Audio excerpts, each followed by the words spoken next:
Fatihah ila ruhi Sayyidina Rasulillah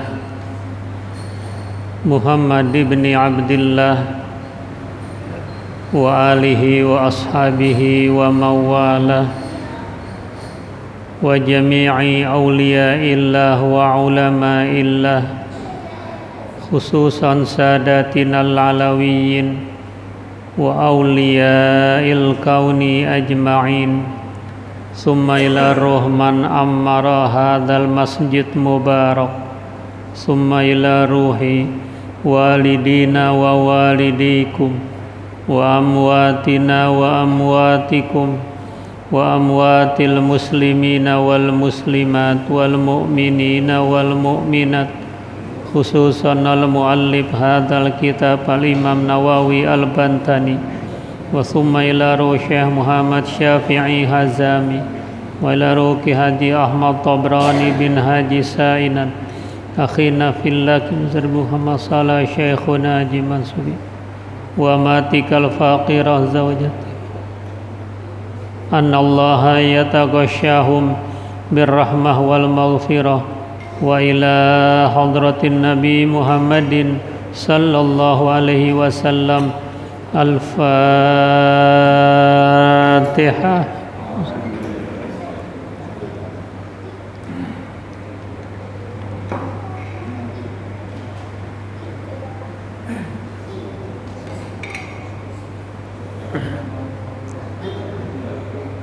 Bismillahirrahmanirrahim. Alhamdulillahi rabbil alamin. Wassalatu wassalamu ala ashrafil anbiya'i wal mursalin sayyidina wa syafi'ina wa habibina wa maulana Muhammadin wa ala alihi wa ashabihi ajma'in. Amma ba'du, fa inna asdaqal hadis kitabullahi ta'ala wa khairal hadi hadi Muhammadin sallallahu alaihi wasallam wa syarral umuri muhdatsatuha wa kulla muhdatsatin bid'ah wa kulla bid'atin dhalalah wa bi sanadil muttasil ilal imamil muallif rahimahullahu ta'ala wa adaman naf'a bihi wa bi barakati ulumihi wa bikum fid daraini amin radhiyallahu anhu. Rabbi yassir wa la tu'assir, Rabbi tammim bi khair. Wal maqalatur rabi'atu, qala an-nabiyyu sallallahu alaihi wasallam, al-kawakibu amanun li ahlis samai fa idzan tasarat kanal qada'u ala ahlis sama wa ahlu baiti amanun li ummati fa idza zala ahlu baiti kanal qada'u ala ummati wa ana amanun li ashabi فإذا ذهبت كان القضاء على أصحابي والجبال أمان لأهل الأرض فإذا ذهبت كان القضاء على أهل الأرض. Makalah yang keempat, telah bersabda baginda Rasul sallallahu alaihi wasallam, bintang gemintang atau tatar surya menjadi indikator rasa aman bagi penduduk langit. Bila bintang itu berjatuhan, itulah keputusan Allah atas ahli langit. Ahlil baitku indikator rasa aman bagi umatku. Apabila hilang, ahlul baitku, keluargaku, itulah keputusan yang harus diterima atas umatku. Keberadaan saya menjadi indikator rasa aman bagi sahabat-sahabatku. Bila aku pergi, itulah keputusan Allah atas sahabat-sahabatku. Pegunungan adalah indikator rasa aman bagi penduduk bumi. Bila perlahan tapi pasti pegunungan itu hilang, itulah keputusan Allah atas penduduk bumi.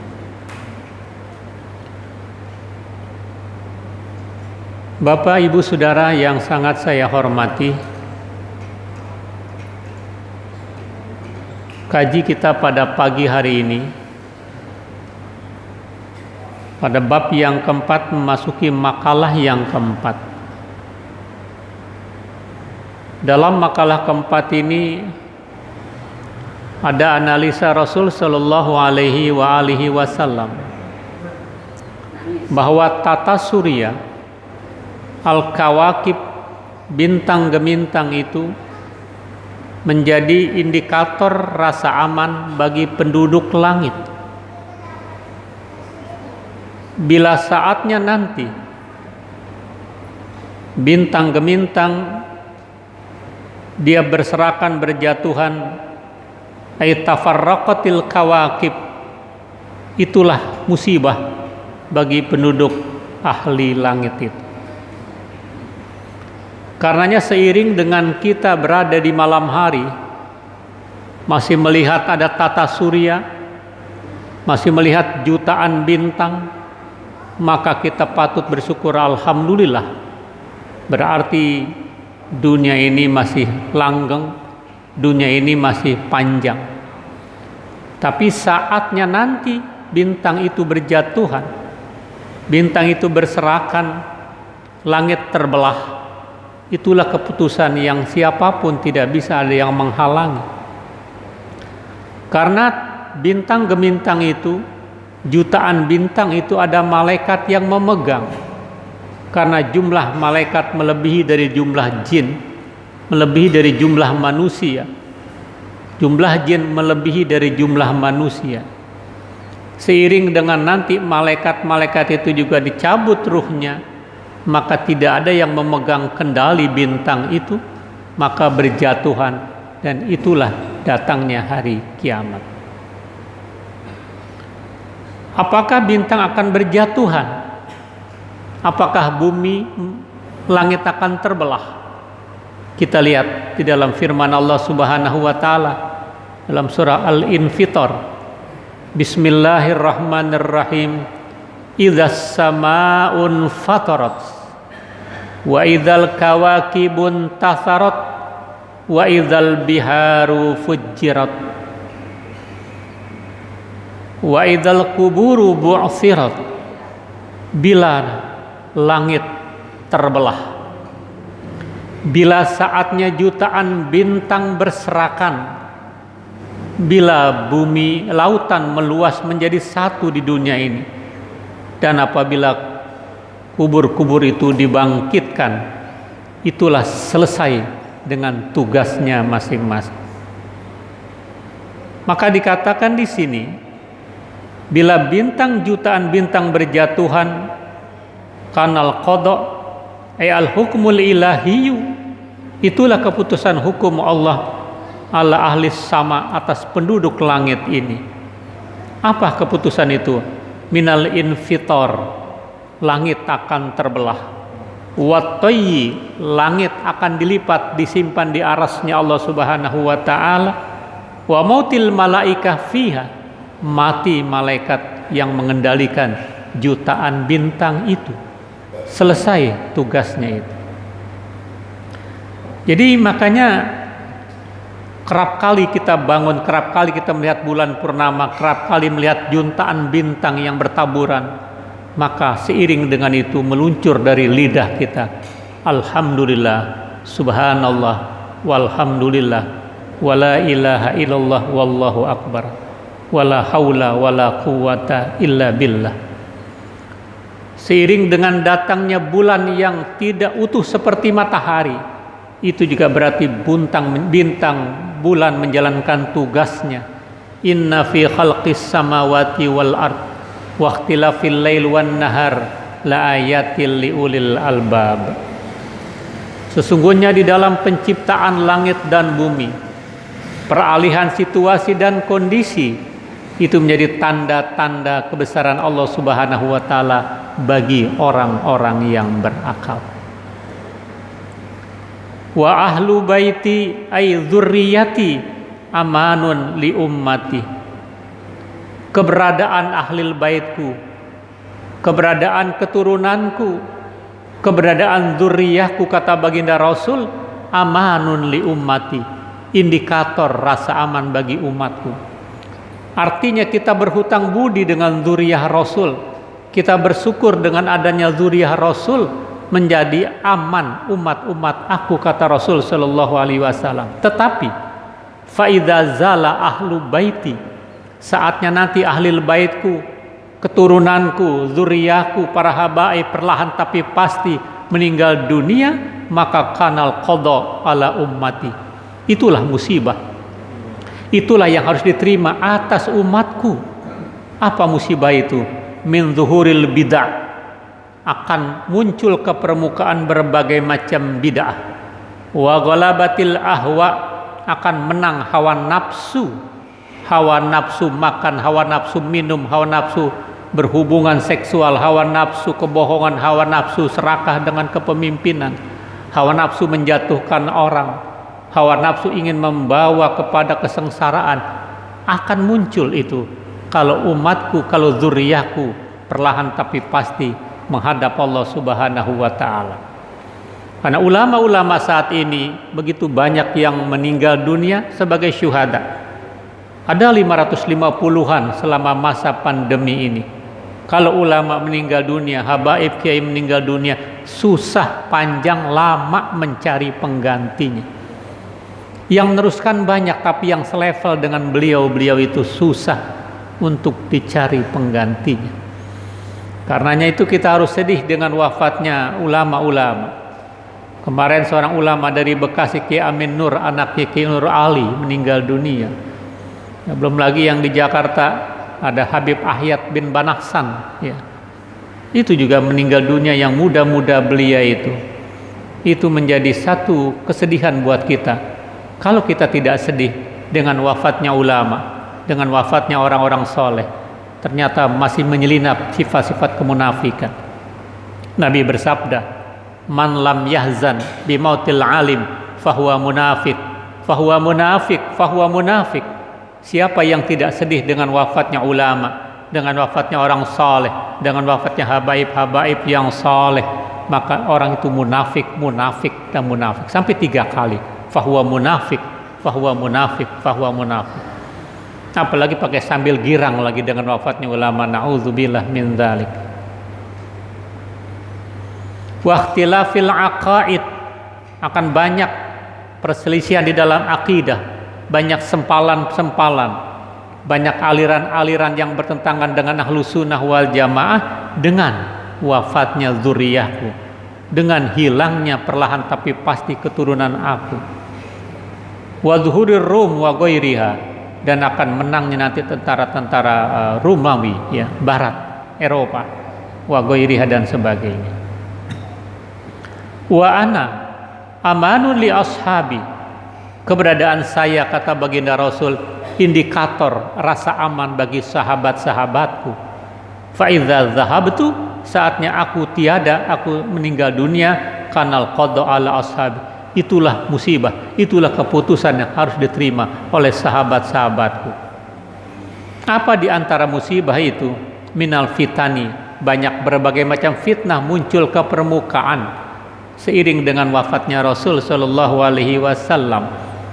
Wal huruf, perperangan ada di mana-mana. Wartidadu manirtadda, kemurtadan daripada orang-orang yang murtad. Orang murtad bisa dengan perbuatannya, bisa dengan keimanannya, bisa dengan perkataannya. Dia mencaci maki ulama, mencaci maki Islam, tidak percaya kepada Islam, murtad walaupun KTP-nya masih Islam. atau dia menginjak Al-Quran dalam rangka menghina kepada Al-Quran, sudah murtad dia. Atau dengan keyakinannya, saya nggak percaya dengan ayat ini nggak relevan lagi dengan keadaan sekarang, berarti dia mengeliminir firman Allah Subhanahu wa Ta'ala. Itu orang bisa jadi murtad karena 3 tingkah lakunya itu. Waqtilaful qulub, pertentangan hati-hati. Kelihatannya sama, duduk bareng, tapi hatinya berbeda-beda. Tahsabuhum jami'an wa qulubuhum syatta. Kau lihat, nampak mereka kelihatan bersama-sama, seiring, duduk bareng, ngeriung, tapi hati mereka berbeda-beda. Wa qulubuhum syatta. Maka yang diminta, yang dituntut oleh kita, menjaga kesatuan, persatuan dan keutuhan negara Kesatuan Republik Indonesia. Nggak redok kalau negara ini dicaplok oleh negara lain, ya. Wal jibalu amanun li ahlil ardi. Adanya pegunungan di dunia ini menjadi indikator rasa aman bagi penduduk bumi ini. Karena pegunungan itu dengan hasil-hasil alamnya menguntungkan manusia, menguntungkan penduduk bumi, memberikan kenikmatan, hasil-hasil hutan, hasil-hasil laut juga adanya kan di bumi. Itu buat siapa? Buat manusia. Tapi manakala pegunungan itu hilang, pegunungan rata dengan tanah, kanal qada ala ahlil ardi, itulah keputusan yang harus diterima oleh penduduk bumi ini. Dengan penggundulan hutan, dengan membabat hutan, meratakan hutan dengan bumi, maka enggak ada lagi paku-pakunya bumi. Maka terjadilah idza zulzilatil ardu zilzalaha, bumi digoncangkan dengan segoncang-goncangnya. Itu analisa Rasul hampir 15 abad yang lalu. Wal maqalatul khamisatu, makalah yang kelima. An Abi Bakrin Siddiq radhiyallahu an, dari Abi Bakar Siddiq semoga Allah meridhoinya, annahu qala, sahabat Sayyidina Abi Bakar Siddiq berkata, arba'atun minal khisali tamamuha bi arba'atin. Ada 4 perkara menjadi sempurna dengan 4 perkara yang diperintahkan oleh Allah Subhanahu wa Ta'ala. Ini namanya asar, perkataan sahabat. Kalau perkataan Nabi, khabar. Tamamus sholati bisa jadatayis sahwi, sempurnanya sholat dengan sujud 2 kali yang namanya sujud sahwi. Ai hina wujudi sababis sujud, ketika dia mendapatkan sebab-sebab yang membolehkan sujud sahwi, seperti kanaklil qauli, memindahkan rukun qauli an mahalli, dari tempatnya. Wadzalika, yang demikian itu, imma ayyakunal manqulu ruknan au ba'don au hayatan au hayatan. Ada kalanya yang dipindahkan itu sebuah rukun atau sunnah abad atau sunnah hayat. Di dalam sholat itu harus kita ketahui ada yang namanya 3 rukun. Rukun qauli, rukun fi'li, dan rukun qalbi. Itu di dalam sholat. Rukun qauli itu ucapan-ucapan. Sholli fardhu subhi rakaataini makmuman atau imaman lillahi ta'ala. Itu rukun qauli. Kita baca Fatihah, itu rukun qauli. Allahu akbar kabira, itu juga bagian dari qauli, walaupun tidak rukun kalau doa iftitah, tapi Fatihahnya rukun qauli. Kalau rukun qauli yang diucap ini dibaca bukan pada tempatnya karena kita lupa, kita lagi duduk antara 2 sujud, mestinya baca at-tahiyatul barakatus, kita baca al-fatihah di situ, artinya baca rukun qauli bukan pada tempatnya. Pada saat dia diri, dia ingat, ya Allah, kenapa tadi nggak baca tahiyatul, duduk sih duduk, tapi yang saya baca Fatihah. Maka nanti ditambal dengan sujud sahwi, menjadi sempurnalah sholat itu. Kaifiat sujud sahwi itu, tuntaskan baca at-tahiyat sampai innaka hamidum majid, jangan salam. sujud sajada wajhi lilladzi khalaqahu wa subhanalladzi la yansa wa la yanam, atau subhana man la yanam wa la yashu 3 kali. Duduk lagi, istirahat.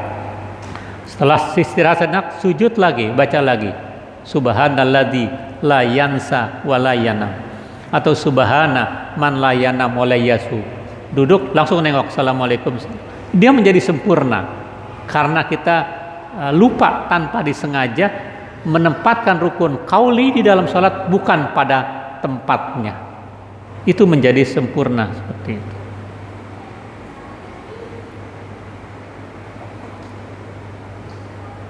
Nah, kemudian ada lagi rukun fi'li. Rukun fi'li itu gerakan-gerakan. Gerakan ruku, gerakan i'tidal, gerakan itu rukun semuanya itu. Bacaannya sunnah. Subhana rabbiyal azimi wa bihamdi sunnah. Sami Allahu liman hamidah, i'tidal rukun. Bacaannya sunnah. Rabbana lakal hamd mil'us samawati wal ard wa mil'ul ardi wa min syai'in ba'du.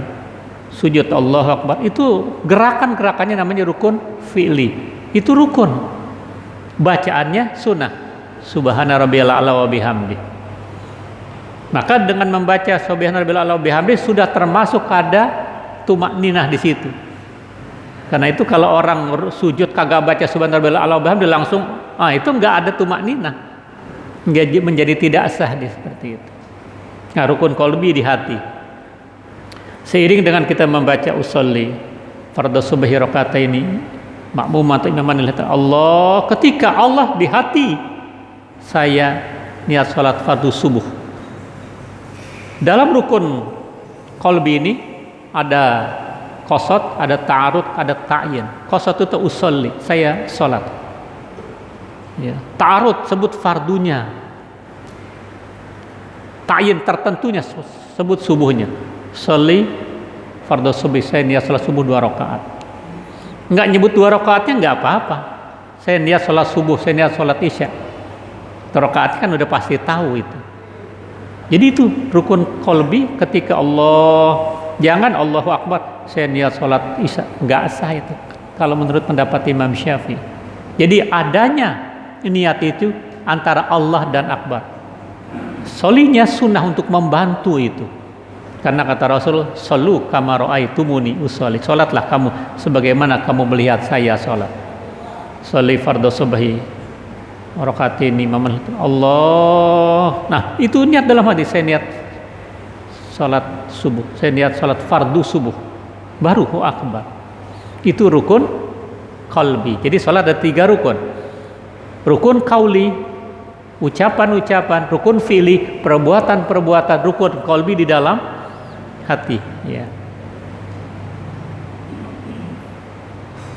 Wadzalika, demikian pula ada kalanya yang dipindahkan itu rukun atau ba'dhan, maksudnya sunnah abad atau hayat sunnah. Nah, dalam salat juga ada 2 sunat.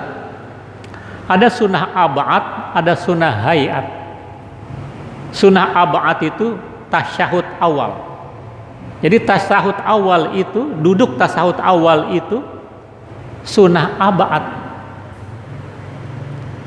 Kalau kita tidak duduk tahiyat awal, kelupaan atau naik ke rakaat ketiga, nanti ditambal juga dengan sujud sahwi.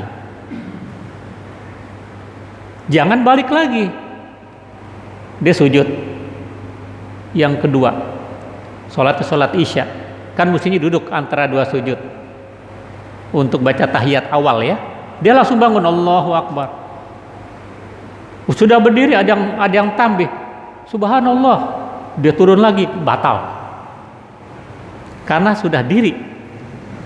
Diri itu wajib, sedangkan itu hukumnya sunnah muakkad, sunnah abad. Jadi justru kalau dia duduk lagi menjadi batal. Sudah, kalau posisi dia sudah berdiri jangan duduk lagi, ntar ditambal saja dengan sujud sahwi. Kecuali baru begitu ada yang ingat, subhanallah, duduk lagi nggak apa-apa. Jadi lihat posisi dia ketika diingatkan. Dan yang mengingatkan juga jangan niatnya negor, niatnya zikir. Subhanallah, niatnya zikir, ya. Jadi termasuk sunnah abad itu tasahud awal, duduk tasahud awal, kemudian bacaan at-tahiyatnya, kemudian doa kunut, itu menjadi sunnah abad. Bahkan pada masa pandemi ini banyak berguguran para syuhada umat Islam dan bangsa Indonesia sedang mendapatkan musibah, maka ideal sekali kita baca doa kunut bukan saja subuh, setiap sholat 5 waktu, karena di situ ada doanya, Allahumma kshif anna minal bala wal waba wal gola wal fasya. Wabah itu musibah, wabah. Dahulu ada seorang wali min auliyaillah, dia kasyaf. Kasyaf ini sudah terungkap tirai, sudah terungkap hijab. Dia melihat apa yang kita orang awam tidak lihat. Dia bisa berbicara dengan makhluk Allah yang kita tidak bisa berbicara. Satu saat si wali ini yang sudah kasyaf ketemu rombongan jutaan wabah identik dengan virus. Kata wali ini bertanya, "Hai virus, kamu mau kemana?" "Saya mendapatkan tugas dari Allah untuk menguji orang-orang di Damaskus." "Berapa lama kamu di Damaskus?" 2 tahun. Selama 2 tahun, berapa orang yang meninggal dunia? 1000 orang. Sudah menjalankan tugas sampai ke Damaskus, banyak yang terpapar, banyak yang terkena. Sudah lonjakan luar biasa kayak sekarang ini. Oksigen susah, rumah sakit penuh, ya, masjid kosong, ya. Musibah. Sudah selesai 2 tahun, pulang si wabah karena tugasnya 2 tahun. Ketemu lagi sama wali yang kasyafin. "Bagaimana virus? Sudah selesai?" "Sudah." Karena tugas hanya 2 tahun. Berapa jumlahnya yang meninggal dunia? 50.000.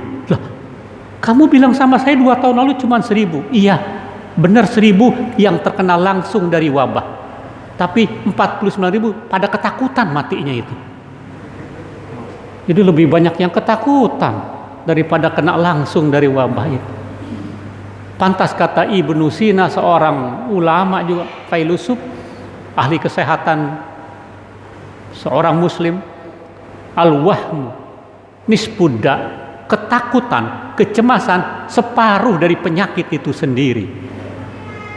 Wal itmi'nanu nisbuddawa, sedangkan ketenangan separuh dari pengobatan. Jadi kalau sakit, tenang, itu bagian dari penyembuhan, bagian dari obat, itu ketenangan. Wasobru bidayatu syifa, kesabaran itu awal dari kesembuhan. Jadi menghadapi ini, kemarin saya diundang sama FKUI melalui daring ini, yang hadir profesor-profesor dokter. Saya yang diminta amanah untuk menyampaikan itu. Saya sampaikan ini, apa yang disampaikan oleh Ibnu Sina. Menghadapi pandemi ini 4 hal. Pertama, ada ketenangan, jangan panik. Ini makhluk Allah, deketin yang menciptakan makhluk ini. Kedua, sabar, jangan putus asa.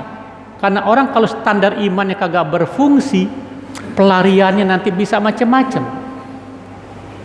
Kayak putus asa menghadapi pandemi ini, nggak bisa kemana-mana. Padahal bagi kita, ya, kalau hati kita tenang, dimanapun kita menjadi tenang. Tapi kalau orang yang standar imannya tidak berfungsi, maka pelariannya narkoba, pelariannya zat adiktif, psikotropika, dipikir bisa tenang, ternyata tidak tenang juga. Ketenangan ada di zikrullah. Allah bi zikrillah tatmainnul. Ketahuilah hati bisa tenang karena mengingat Allah. Yang ketiga, saya katakan menghadapi ini harus ada ikhtiar, harus ada upaya lahiriah, upaya batiniah. Upaya lahiriah yang kelihatan, social distancing, jaga jarak, masker. Saya bilang bukan cuci tangan, tajdidul wudu, pembaharuan wudu. Karena dalam pembaharuan wudu bukan tangan saja yang dicuci, muka dicuci, kaki dicuci, iringi dengan sabun lebih afdol.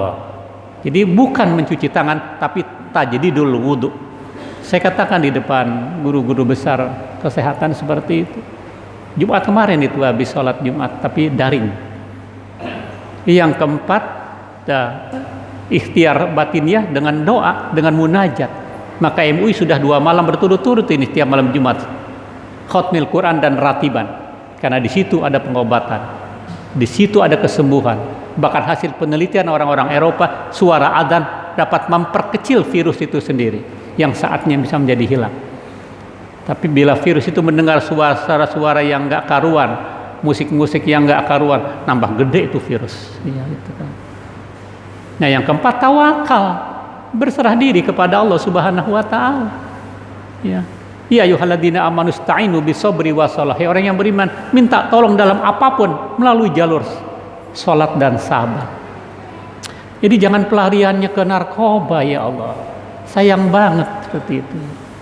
Itu enggak menyelesaikan masalah jadi. Ikuti itu tadi kata Ibnu Sina seperti itu. Apalagi wa nunazzilu minal qur'ani ma huwa syifa. Allah berfirman, Quran kami turunkan sebagai penyembuh, sebagai obat, sebagai dawa. Allah enggak turunkan penyakit tanpa ada obatnya. Likuli da'in dawaun. Tiap-tiap penyakit ada obatnya sekarang.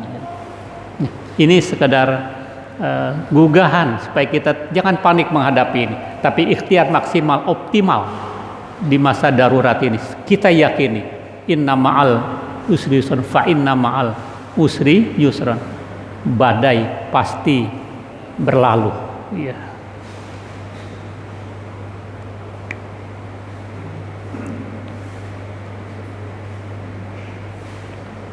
Wal ba'du in kana tasyahudan awwalu kadzalik. Sunnah ab'ad jika ditinggalkan seperti tasyahud tadi, itulah tasawuf awal bukan tasawuf akhir. Seperti itu dikerjakan itu sujud sahwi. Amal kunutu, adapun doa kunut fa inna qalahu biqasdihi sajada o biqasdir rukni fala. Adapun kunut jika dia memindahkan dengan niatan, dia menjadi sujud sahwi. Artinya dia biasa pakai kunut, lupa kunut, nanti tambah dengan sujud sahwi. Atau dengan niat biqasdir zikir, dengan niat bermaksud dengan zikir, maka tidak perlu sujud sahwi. Artinya dibaca doa kunut itu bukan pada tempatnya juga boleh sebagai zikir. Walai hayatu la yasjudu linaqliha illa surata. Sedangkan sunnah hayat, sunnah yang ringan, tidak perlu sujud sahwi karena memindahkan itu. Sunnah hayat itu kita baca auzubillahi minasyaitonirrajim, itu sunnah hayat ringan. Nanti sholat Idul Fitri atau Adha, Allahu Akbar, subhanallah, alhamdulillah, Allahu Akbar, itu sunnah hayat. Andai kata itu enggak dibaca, enggak usah sujud sahwi karena itu sunnahnya ringan. Gitu kan.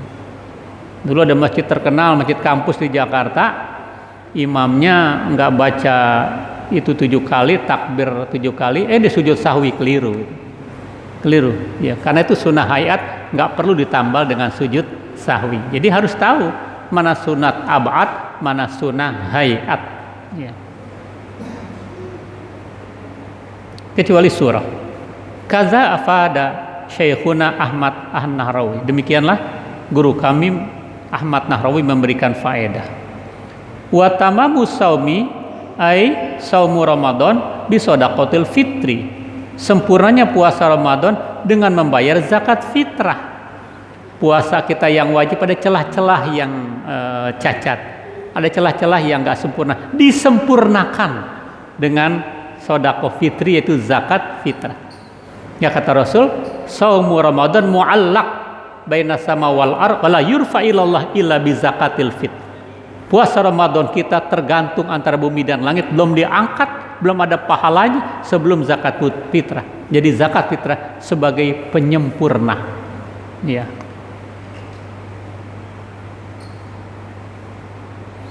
Qala Allah Ta'ala wa 'alal ladzina yutiqunahu fidyatun ta'amu miskin. Wal dhamir fi yutiqunahu raji'un lil fidyah li'annahu mutaqaddimun rutbatan. Allah berfirman di dalam surah Al-Baqarah ayat 184 ini, dan terhadap orang-orang yang mampu maka keluarkan fidyah, memberi makan kepada fakir miskin. Itu kalau orang yang tidak berpuasa secara permanen, secara medis dia sakit tidak diharapkan sembuh, nggak mungkin dibayar utang dengan puasa, tapi dengan fidyah. Ya. Nah, dhamir ini pada yutiqunahu itu kembali kepada fidyah, orang yang mengeluarkan fidyah. Li'annahu mutaqaddim, karena dia terdahulu, ya, rutbatan tingkatannya. Wal maknanya wa 'alal ladzina yutiqunahu al fidyata huwa ta'amu miskin. Terhadap orang-orang yang mampu mengeluarkan fidyah yaitu makanan orang miskin. Wal muradu minat ta'am, yang dimaksud dengan makanan itu shadaqatul fitri, sedekah fitrah, zakat fitrah. Li'anna Allah Ta'ala dzakara hadil ayah aqibal amri bisyam. Karena sesungguhnya Allah menyebut ayat ini setelah perintah puasa. Habis perintah puasa baru ada walal ladina, kan ya ayyuhalladzina amanu kutiba alaikumusiyam kama kutiba alal ladzina min qablikum la'allakum tattaqun ayyamma ma'dudat.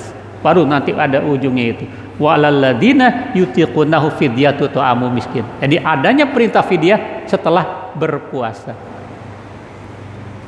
Kama amarallah ta'ala bitakbiratil id, sebagaimana perintah Allah Ta'ala dengan takbiran Idul Fitri atau Idul Adha akibal ayatis tsaniyah, setelah menyebut ayat yang kedua, walitukmilul iddata walitukabirullah ala ma hadakum. Jadi adanya takbiran harus diiringi dengan berpuasa.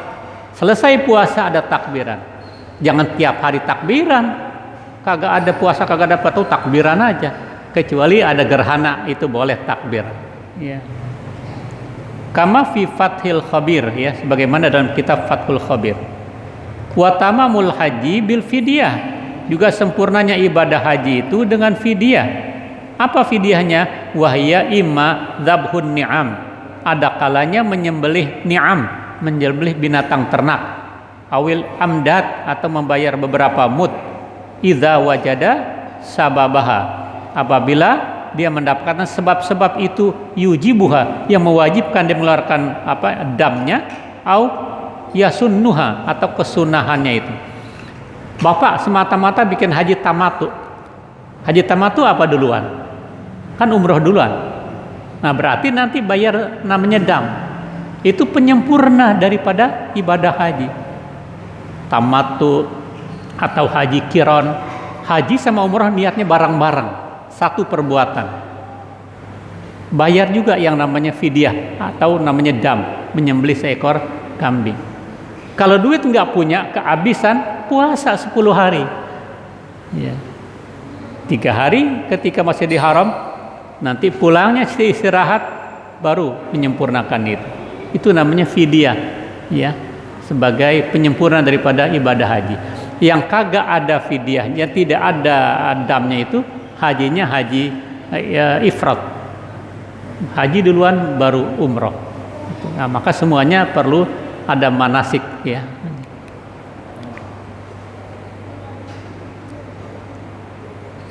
Aulam yujad, atau tidak didapatkan sebab-sebabnya itu, bal fu'ilal fidyah, bahkan diamalkan fidyah lil ihtiyat, karena hati-hati dia, padahal dia nggak ada larangan-larangan, kagak ada yang ketinggalan-ketinggalan, tapi disempurnakan juga. Itu untuk ihtiyat, orangnya apik. Wa tamamul iman bil jihad, sempurnanya iman dengan jihad. Apa jihadnya? Ai bid du'a ila dinil haq, mengajak orang kepada agama Islam yang benar. Jadi nggak cukup kita beriman sebelum mengajak orang. Nah, sempurnanya iman dengan jihad. Jihad jangan identikan perang, membunuh, tidak. Tapi bagaimana ad-du'a ila dinil haq, mengajak orang kepada agama yang benar, artinya dakwah, ngingetin orang. Itu penyempurna daripada iman. Jadi iman kita belum sempurna manakala belum jihad, ya. Kama qala as-Sayyid Ali Ad-Jurjani fi Ta'rifat, sebagaimana diungkapkan oleh Sayyid Ad-Jurjani dalam kitab At-Ta'rifat. Ya, saya kira ini mudah-mudahan ada manfaatnya. Wallahu a'lam bis-shawab. Wal maqalatus sadisah, di makalah yang ke-6.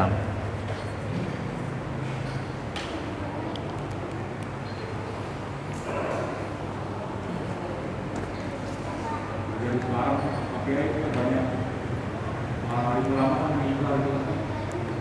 Jadi kejadian itu memang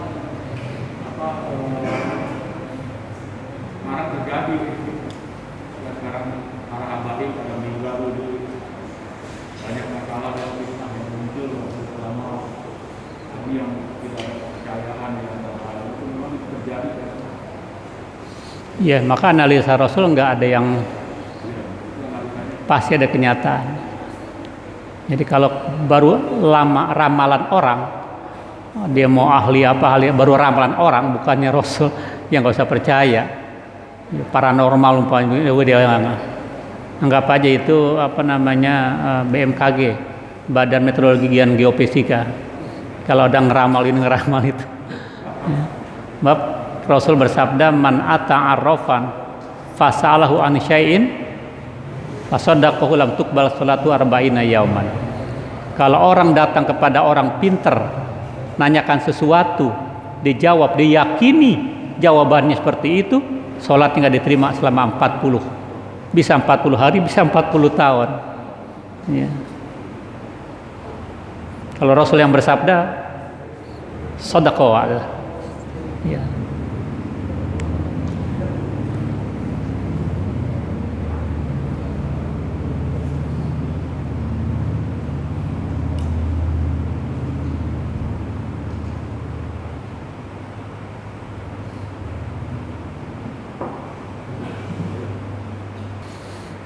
Yeah.